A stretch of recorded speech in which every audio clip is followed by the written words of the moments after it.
The years leading up to World War II. In 1931, Japan invaded Manchuria, using a simple fake flag incident, Mukden Incident, as a pretext. In this remote region away from the central government, a secret unit called the Epidemic Prevention and Water Purification Department, officially known as the Guandong Army, was established. Often referred to as Unit 731, this facility, dedicated to chemical and biological weapon experiments, was led by Shiro Ishii, who would rise to the rank of lieutenant general by the end of World War II.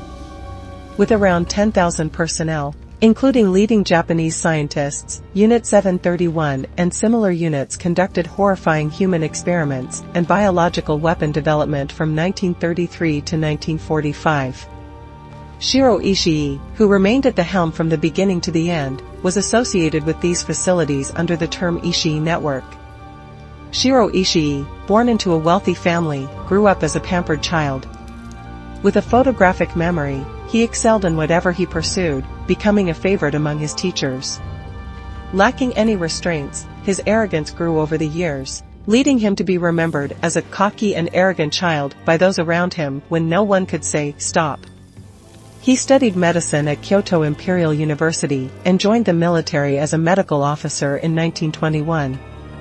His success at the military hospital caught the attention of his superiors, and he returned to Kyoto Imperial University in 1924 for specialized training.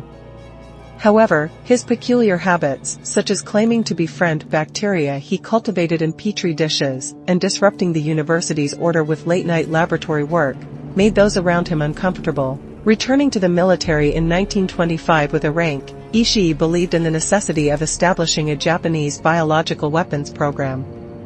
In 1928, he embarked on a 2-year Western tour to conduct comprehensive research on developments in biological and chemical warfare fields in Europe and America after World War I. Ishii's travels were successful, and his name became frequently mentioned among army commanders. Despite occasional alcohol problems and embezzlement, he was excused, and the real underlying reason was yet to be revealed, the utility he would provide when the time came. On August 1, 1936, Ishii took command of Unit 731.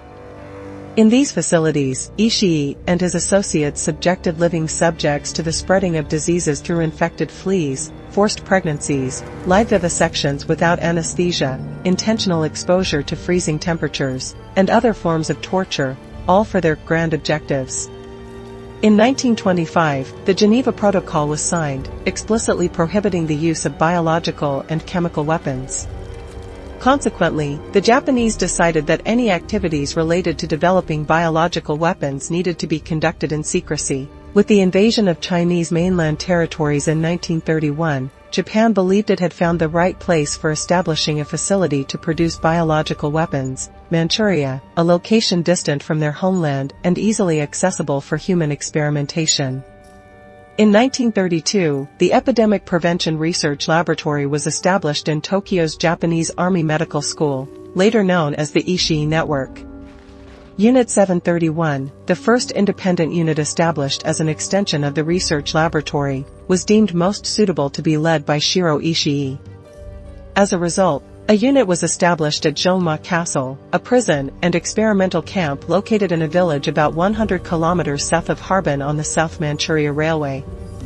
They named the project Maryuta, which means logs in Japanese, suggesting to the institutions in the region that the facility was a lumber factory.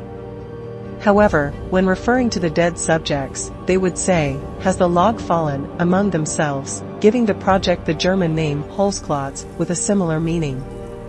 For experiments involving brain research, a prisoner would be chosen, and guards would take the person out of their cell, crush their skull, take their brain to the researcher.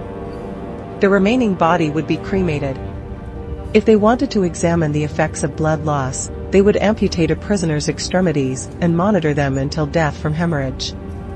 Vivisection experiments were widespread during that period in the Japanese Empire, with over 1,000 personnel, including many physicians, participating. Ken Yuasa, a surgeon serving in the Japanese Empire, stated, "I have done it several times. The goal was not research, but practice. Prisoners were injected with various disease microbes to see the consequences of untreated syphilis and gonorrhea. they intentionally infected prisoners with these diseases. Regardless of age or gender, thousands of people held at the facility were subjected to vivisection experiments. To measure the effects of bombs on the human body, they placed living humans at various points and examined the results after detonation. They measured the destructive power of flamethrowers and conducted systematic rapes, low-pressure environment experiments, X-ray exposures, centrifuge tests, animal blood transfers, freezing tests, and experiments to determine how long one could endure hunger and thirst. The list goes on. By 1939, similar units to Unit 731 had been established in many cities occupied by Japan and China. Japanese scientists and doctors were encouraged to work in these places with the promise of an unparalleled opportunity for human experimentation and significant financial support. Not all experiments served scientific purposes. Professor Nakagawa Yanizo from Osaka University mentioned, "Some videos I watched had things done purely out of curiosity. What scientific purpose could be served by beheading?" Professionals, too, like to experiment and play games, wondering what would happen if this or that was done.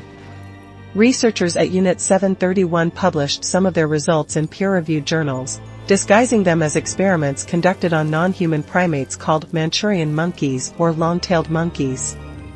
They also assigned German names to their projects, such as Holzklotz, with similar meanings in German. Alarming enough, one of the most monstrous military engineers, Yoshimura, casually admitted in a 1950 article that he used 20 children and a 3-day-old baby in experiments, exposing